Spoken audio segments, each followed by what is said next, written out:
Hi gang, Elizabeth here, Dandysoap Channel, and I have picked up some items from the Dollar General. This is the DIY wood sled, and it measures 10 inches by 5.5 inches. And it is a full width wooden sled. I mean, it's got all the parts. And as you can see, it's fairly big. This would make a beautiful, beautiful centerpiece. And they also have these wooden trees, and there's 3 in here, small, medium, large. So that was $1, and I was like, okay, let's do this. So I thought this would be a great DIY. I've got my Elmer's glue, but I also have my hot glue gun. Anytime you're doing a wood piece and you want it to remain together, always have your Elmer's glue, because Elmer's glue is wood glue. The difference between this and the Elmer's wood glue is the wood glue actually has it has sawdust in it. And so it fuses to the wood even better. Those fibers lend themselves to you. So Elmer's glue will work the same, but the hot glue gun is so that I can move swiftly. Also, when we put these together and assemble them, I'm going to paint them. So I thought it'd be a great DIY project. So I'm going to open these up and get the pieces out, and we'll start with the sled first, because wooden trees, I might do a little bit of changing. We'll just see. But it's too noisy to open these packages on screen. So let's just see what we come up with.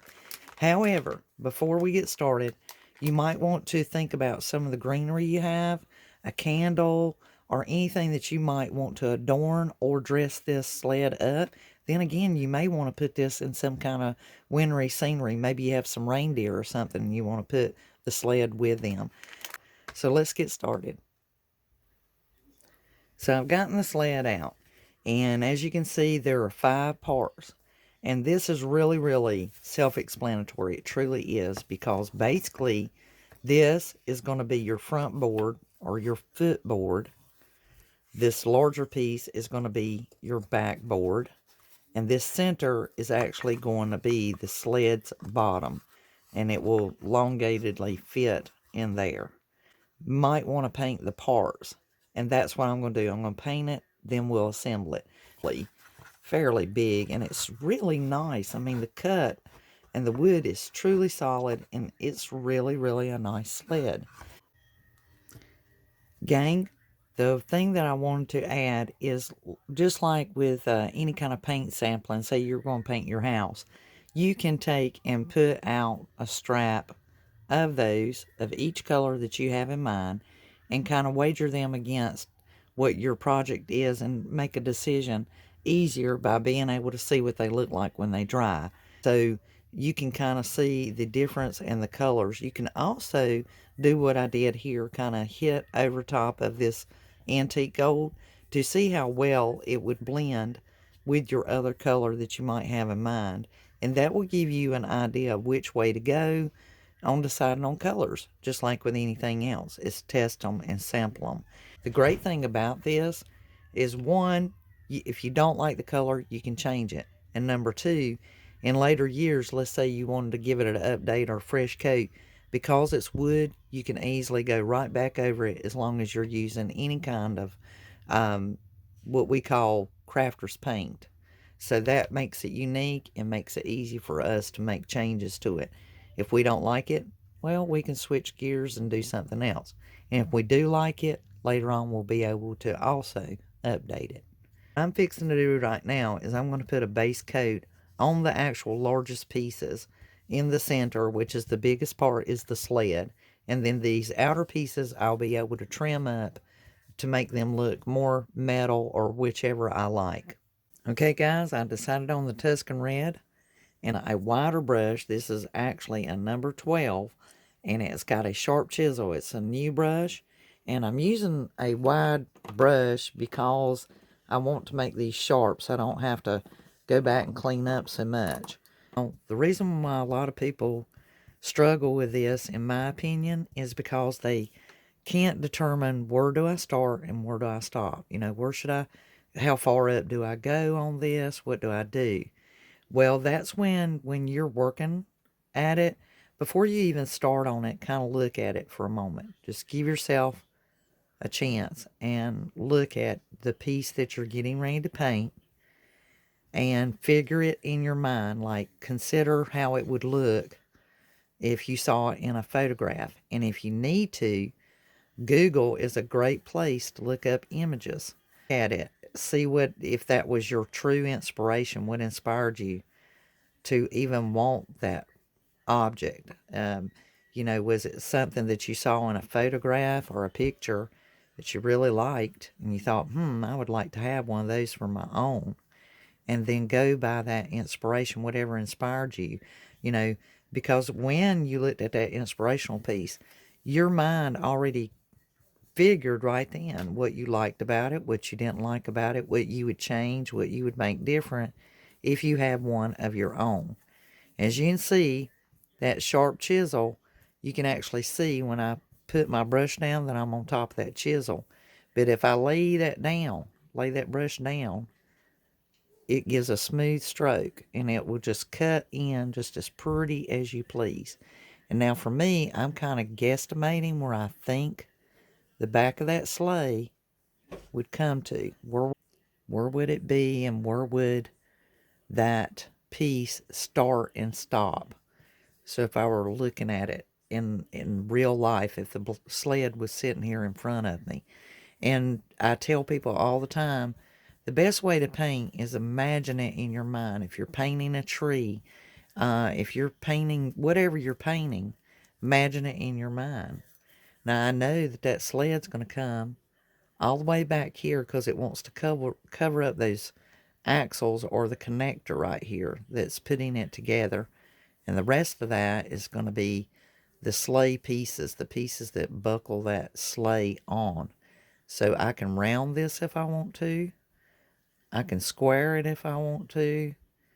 And just try to make it, you know, like what you want. It doesn't have to be perfect. And remember, this sleigh has two sides, so you're going to be getting a repeat of doing this same base color on the other side as well, because you got to do the inside and the outside, because the inside would be seen just as good as the outside of this particular sled. So I've got one side of it done, and those will be my outer pieces. The other thing you want to bear in mind is right here where it will be seen, in these top edges that will be seen, you do want to paint those. But this internal piece where these pieces are going to be coming together, there's no need to worry about that because that's going to be locked together. No one's going to see it. But on the other side of that knob that's sticking out, that will be seen. So you got to be mindful of what it's going to look like, even if you have to kind of stage it and semi put it together and see what's going to poke out and what's not. And then, like on the edges, just hit it and go, because where this is actually plywood, it will just soak it right up. I mean, it's just going to drink it. So just hit it and get it. And just pat, pat, pat. And see, by doing that, I can now see how far I went up on the other side of my sleigh.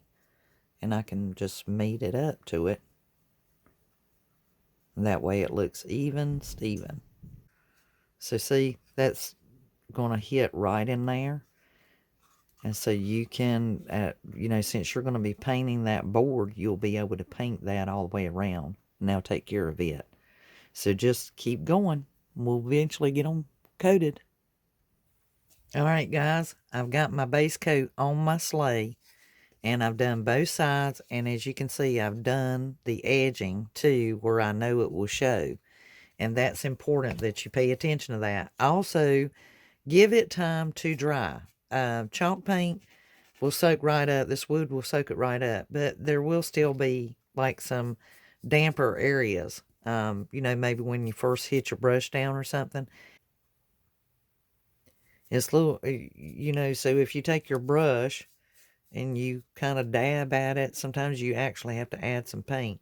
And just whatever's left in your palette, like mine, and just take your chisel of your brush and tap down in there, and that will fill that in, and so they'll take care of it. But it does need that dry time, and just because I want to make sure that there's no pitting, I haven't missed anything, and I would hate to glue this thing together and find that there's a little pitted spot that didn't get something and then just have to fight like crazy to get that straightened out.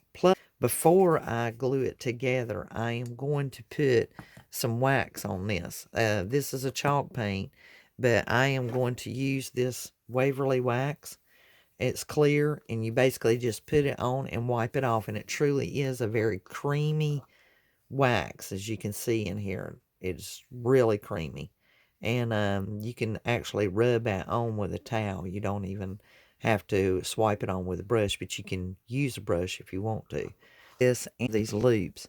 Now, the ones right here are probably going to be more in line with the either the metal or whatever I decide, and I may just do black down here at the bottom. But up here at these top pieces, I'm going to try out this copper metallic and see how this looks. And so far, I'm really liking the hue that it's given me, the color it's given me. And I'll be able to put some details into my upper edge here, like go across there, just to give it a little bit of a metallicness to the top edge. Just whatever's on my brush, nothing heavy. And that'll help give it that Victorian antiquish look and the shadowing of a rolled edge on that sleigh so it don't look so square. And that's just something that I'm doing. That's my personal choice to do. And once again, you can customize it and make it whatever you like. These little pieces, these little DIYs are really neat to practice on for beginners until you get accustomed and figure out, what makes you, what you're comfortable with. You start out small and then you get bigger and you just grow just like you would when you are picking out shoes. When you go and you test it and you figure out, that just doesn't fit me as well in that particular style. So you go with a size bigger, and then you just get to where you are comfortable with what you are doing and handling paint and using it and getting familiar with what works for you and what doesn't, what you're comfortable with and what you're not. And then just like I did on the opposite side, I'll do this side the same way and get all that covered and painted. And I'll go along that edge again with my brush. And then this time I'll come down the side edge. And that, like I said, that'll just give it that kind of a vintagey feel to it. And make it kind of look Victorian. And show, so it's making its transition into this part back here. Now I'm going to take ink and I'm going to do my railing down here at the bottom.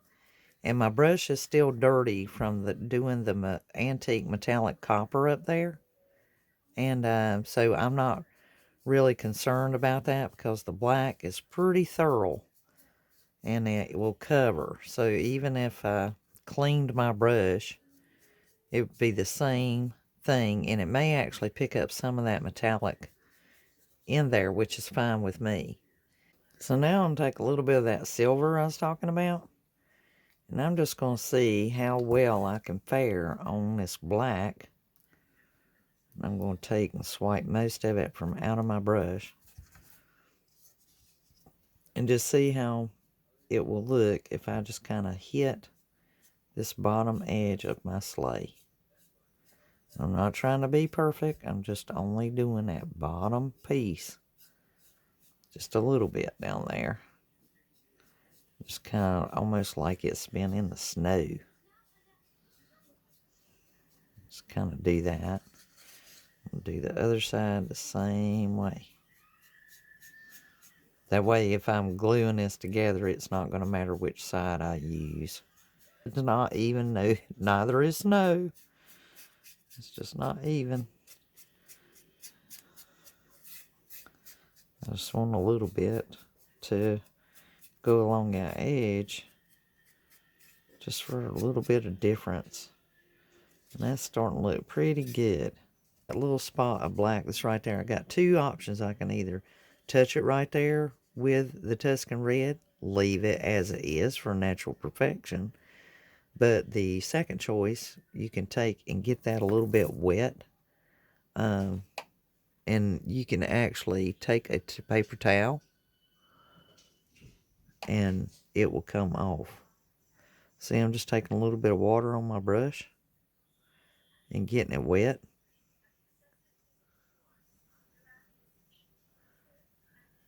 This particular brush doesn't scruffy up like most, but just kind of wipe it away. And it just comes right off. And then that way you don't have to worry about it messing up your paint job, so to speak. And see, that's got some silver in it with that water. Then you can kind of get it wet and buff it off. There's just some little tidbit techniques that you can use. But while it's wet, you can kind of take a wet, damp brush and rub it on it, and that will take that little spot. Now, I might have rubbed too hard, but that's okay. Those little imperfections is actually going to give it that natural vintagey look that I'm after. And as you can see, the copper looks pretty good on here. I'm liking it, and it's looking a lot different than it did when we started out, guys. A lot different. All right, so next thing we're going to do is glue these together. So let them dry a little bit, give them some air time, and let everything kind of dry and settle in a little bit. And then we are ready to start putting this together. It's good and dry. And I'm going to put my footboard on and have your regular Elmer's glue. And just try to put just a little bit of that on there. This will dry clear, so I'm not worried if I put a lot or a little. And then where I need to, I will use hot glue as well. I'm going to go ahead and put some glue on this side, just so I'll have it on there already. And I'm going to do this while it's lying down on one side.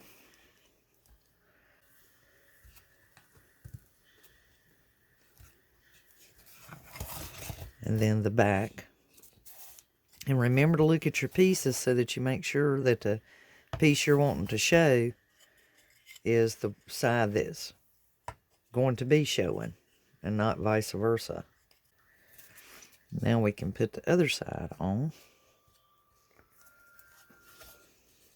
It might be better to lay it down. It just depends on what works best for you to get them lined up. As soon as I start pressing these in and putting some pressure on them, that camera's going to start rattling around. And you will have to get everything just kind of lined up the best you can, guys. And then start pressing down on it when you get them where they're supposed to be. By the way, where it's been painted, that's going to swell up those fibers. So it might be a little hard to get that one piece in place. Okay, guys, do just like me. Just wipe off your excess glue. And then I'm going to be putting that wax sealer on here, and I don't want that glue smeared all over the place. And as I was saying before, where this has been painted, it might swell out a little bit, so you're going to have to take both hands and press it in just like that to get it mashed together. And then when that glue dries, it'll be permanently in place. Now, what you can do is you can use some glue insurance like I do, and that's where you take your hot glue and just go through those cracks and seals and make sure that everything's staying fastened, and it's not going to hurt the Elmer's glue that's there. And just put you a little strip of glue through there. Now I've gotten everything glued. I put hot glue under here, down the back, on the sides, and anywhere that those pieces came together. And what that will do is, because I'll keep this for years and years, and it'll allow for easy cleaning if that's sealed up. I would hate to have something glittery, which most time Christmas has lots of glitter, and it get down in there and me not be able to clean it out, and that would drive me a little nutty.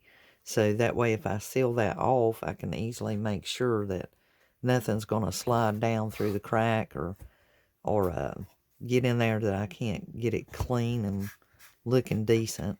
It's going to take a paper towel, because it truly is a creamy wax. And this does not have to be heavy. And I'm just going to get it on there and then rub off anything that doesn't soak in per se, kind of buff it in really. And it's just a really good wood buffing wax and sealer, and it will give it that ability to lock in that chalk paint, and the chalk paint will not be rough feeling or powdery feeling, and it'll give it a little bit of water repellent, and it will not smear the color. It won't dull the color. So when this finish gets worked, soaks in and dries, you'll have this just beautiful soft finish. And it, like I said, it won't take away from the looks of the sleigh either. And so that just that fast, that little bit of wax rubbed in there. So now we can move on to the trees. Okay guys, here are the trees. And these just slide together just like that. You'll have one for the top, one for the bottom, and you'll know which one is which. This one is the top, and this one's the bottom. And you'll just lock them in together, and they will stand up on their own there, just like that. And so what I'm going to do is I'm going to show you guys this, versus painting these trees green, which I could easily do. I'm going to keep them separated, and I'm going to use some of this Waverly antique wax. And I think you'll be just very impressed with how this stuff works. Once again, I'm taking my towel just like I did on the sleigh, and you can just rub this on real quick, and whenever you put the wax on there, you're going to wipe off any difference, and that's it. It's done just that quick, just like we did the wax finish on the sleigh. And so now I've got the one side, and I'll flip it over and do the other side. And you'll do all three of the trees that way. Alright gang, I've got the stain on there, and of course I got it all over my hands because I was using a towel. And you rub it down, and so before I start decorating my sleigh, I will definitely clean up my hands. So you just slide those together just like that. And as you can see, this is really gorgeous. Now, if you want these to stay permanently together, I would recommend using a little bit of Elmer's glue and putting it in that crevice and then putting these together, and they will stay glued forever. Or break one. And I'm going to take my chances and just put mine together and not glue them. That way, hopefully, if I take these down after the winter time, because these can stay with you on through into the new year. You can use these as decor, whichever you prefer. And, you know, because some people really like that woodland appearance, or they have a cabin or a house by the lake that they might want to decorate and keep these up year round. And for those, I would definitely recommend that they use some Elmer's glue. So we have our trees ready. Now, I'm going to set these out of the way because we're not going to need them. And I'm definitely going to cleanse my hands before proceeding with doing some decorating on my sleigh. And basically what I'm going to do is just kind of put a candle in here and put a little greenery around it and just show you guys my ending results and what I come up with, because I'm not feeling like I'm going to try to glue anything into this and make it permanent. I'm going to use this as a centerpiece, and then that way if one year I want to just like put something else in there, I can. And so a candle might be preferable for you. I know that's was my first thought. Then again, I may just kind of put like some little gift boxes that I got from the Dollar Tree, some gift wrap boxes in here, and just fill it up with that, or maybe even some ornaments. So while I go clean my hands, I'll think on it and see what I come up with. Alright guys, this is what I decided to do. I just took a pick that I had got. This is actually one of the premium picks, And I wanted these white poinsettias. That was really what I was after. And I actually got this, best I remember, I thought I got it at the Dollar Tree, and I'm certain that I did. And I may have very well gotten it at Dollar General. But the point is it was one of the premium arrangements or picks. And so I would say it's from Dollar General simply because it has 3 of the small poinsettias and the pine cone and a lot of greenery with the berries. And I could have gotten it at AC Moore along with the ones like this that had the berries. This one is beautiful, and I started to use it. But what I did is, this was a pick, and this one I know came off of the ones that I got from Dollar Tree. And that's all I had left, so I just bent the wire on it because we're really close to the end of, the season, and Christmas is upon us. So basically, I had this candle from the Dollar Tree, and this is a pick, and I just shaped it and bent it to where it would sit down in there. And I placed the candle at the back, just like that. And then to fill in that little spot right there, I just took these berries, twisted that wire, curled it up, and then placed it back there in the back, just so it would fill in that little blank. And that's it. I'm going to leave her just like that, because like I said, the end of the season is near, and we are just about through with Christmas, and I can keep this up beyond Christmas and to the new year. And I just wanted to be able to paint up my sled and benefit from its beauty.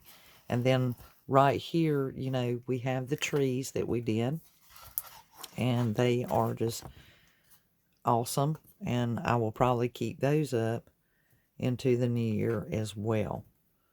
So all in all, guys, we are at the end of our DIY for today, and I appreciate you coming along and seeing me and watch me how I painted this DIY sled or sleigh from the Dollar General.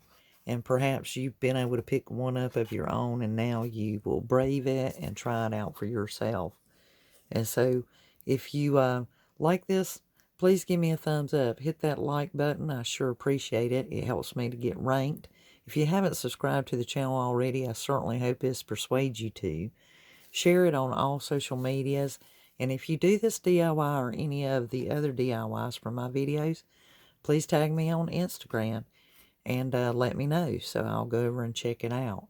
Come over and join the Dandysoap DIY gang over on Facebook. You'll see the link below. And leave any questions or comments, or make suggestions of what you would like me to do a DIY on. Be glad to do that, and I'll respond as quickly as possible. Until the next DIY, you guys have a wonderful Merry Christmas with your family on into the new year. And please have a glorious, wonderful, dandy day. This is Elizabeth signing off to the next DIY. See you then.